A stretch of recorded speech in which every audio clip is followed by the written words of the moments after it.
Hey everyone, welcome back to another tutorial from Apps Academy. In this tutorial, we are going to be learning about the Google Drive application, and we're going to learn how you can rename, move or delete files in Google Drive.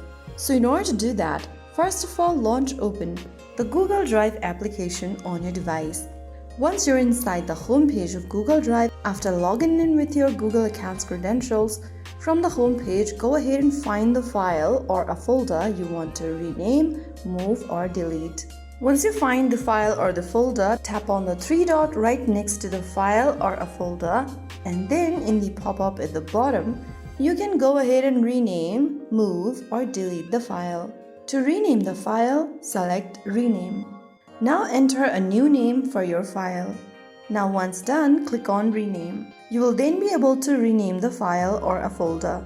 Now if you want to move the file, tap the three dot right next to it once again and click on Move from the pop-up. Now select where you want to move the file to, select any one folder and click on Move. Soon after you do that, you will be able to move the file. Now in order to delete the file, tap the three dot right next to it again and click on Move to Bin. Confirm that you like to move it to the bin by tapping on Move to Bin once again. Remember that the file will be deleted forever after 30 days once you move it to the bin. After tapping on Move to Bin, the file will then be deleted. So that's how you can easily rename, move or delete files in Google Drive in just a few simple steps. That way, you can keep your workspace organized.